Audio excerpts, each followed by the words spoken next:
just to increase customer to the website. Yet, 98% of the people that will enter to the e-commerce website won't buy anything. They quit and they leave the website. Why is that? Because consumer behavior changing. Consumer change the rules of the game. They are relying more and more on social media. And when they found the Nike shoes, the iRobot that they really want, they will quit the website and they will go straight and open 7 different tabs searching for reliable information from reliable sources, from people that they are really trust. They're looking for the truth. That's when we in Feelter decide to bring the truth to them, to the customer. And we created Feelter. We created one unified score. We collect all the information from all over the networks and bring them one number that reflects what people thinking about the product all over the internet. Then we collect all the most relevant, important, engaging, unmanipulated, and relevant content that can help them to make an educated decision. When you think about the customer, not about the product, you put the customer in the center and you help the customer, you help the retailer. Bottom line for this presentation, 39.5%. We succeed to increase sales based on what our client report after extensive 8 months of A/B testing. This is unique. And basically, based on bringing the relevant content and increasing sales, we brought the best. We just signed a contract, 7-digit contract with our biggest client. We start working with Edmunds, 25 million unique users per month. And other biggest companies, eBay, realized that our content is essential for them, our fresh content, and they start working with us. And also, Walmart, Kmart, Target, CVS, we started negotiate, meeting with them, and all that bring us, all the result, all the success brought us to Boston last year. We were finalists in Mass Challenge, and Shining there helped us to win at the first place in both competition, in Amazon in New York and in IBM in Boston. So how do we do that? So, how do we do it? All that the retailer has to do is to add one simple line of code. We automatically identify all of the products, and for each product, we gather every mention we can find from social networks, review sites, blogs, forum discussions, photos and videos. We throw away 60 to 80% which are commercial or spam. We analyze all the rest using advanced natural language processing techniques, so we can come up both with the score and with the curated feed to choose only the most engaging and relevant information. So in the minimal amount of mentions, they can be exposed to the full picture. Here you can see the ultimate tool to make your decisions with our score, our curated feed, and our stats behind the scenes. We're really in an exciting point. Great. Thank you. Thank you, Feelter. Judges, do you have any questions? How do you prioritize the review? How do you decide which review is more viable than the others? Okay, that's what we put most of our effort in. That's what's unique about us.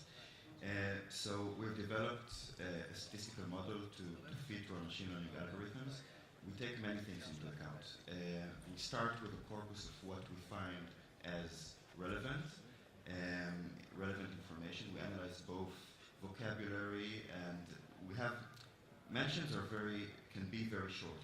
So we have to take many things into account, both the metadata of the context of the user, its followers and likes and dislikes, the vocabulary, the grammar, and once we have a good enough corpus to start with, we analyze the customer engagement to feedback and give us more information. That's also why we open the gap here, because as we have more and more users, and now starting working with Edmunds, we have 25 million unique visitors per month.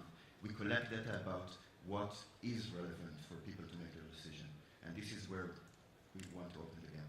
And beneath the score, you see the first review. Is it actual review or metadata of that summarize the other review? You see the score Yeah. and you see the curated feed. So you see straight mentions. And it's also the combination that counts. We make sure that there is a combination of different sources, of mentions and of photos and of videos, so they can really feel like they get the full picture, that they get everything covered. They can feel comfortable in making decisions. One of the challenges is making the user trust the number. When I look at recommendations, if it's a negative comment, it's very valuable to me. If it's a positive comment, I usually ignore it unless it's coming from a good friend or a source that I trust. So how do you tackle that? That's a really great question.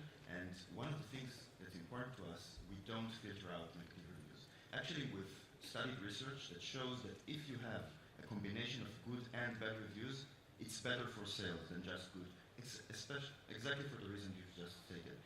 Part of what our algorithm identifies, and that's something that we've learned along the way, that the sentiment distribution within the mention is something which is a very valuable parameter to choose from.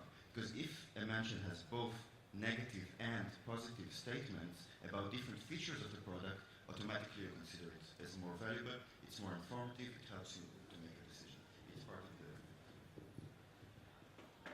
Could you share the charging model?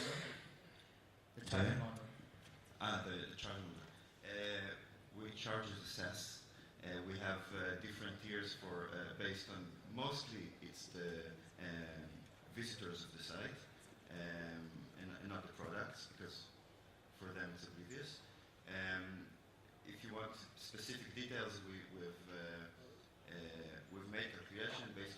I haven't mentioned, but the previous COO of PayPal, David Chang, joined us and helped us build exactly our pricing strategy. It turns to be around 2 cents per exposure for our data. And I would like please to add, if you mentioned David Chang, I would like to add Michael Reno that joined to the company. He was the former CFO of Snapchat. And basically, we are aiming for the big company, for the enterprise. This is the place we are there. Since it's a long cycle to sell and close a contract with them, we are working with the small one. We want to be to generate revenue to the company, and when we want to come up with a new feature, we want to make tests and not play with the enterprise. So that's why we need a live lab that we can try them, and that's why we're working as a SaaS model for the small one, but it's a tailor-made and it's a white label for the big company that we are speaking with today. It's important to me to add that the smartphones become a new front to the new door, to the shops. So Best Buy told us that they are tired of being a showroom for Amazon. So we show them that we can offer them a unified solution that they can scan the barcode and get all the information for the clients when they log in, because 82% of the people, when they're in the shop, they're searching for information about the product in order for information after they compare prices. So we develop a sales tool, actually, that we can compare prices, we can bring them targeted offers, and we can bring them the most valuable, reliable content. And if the content is the king, we do it and we change it on a daily basis. It's updated, and that's what makes people increase time on site so dramatically, because it's relevant. And when you increase time, people stay more in the shop. At the end, you buy more. You lift sales dramatically. The way we succeed to do. We got time for one more question if you have it. Nada? All right, give it up for Feelter.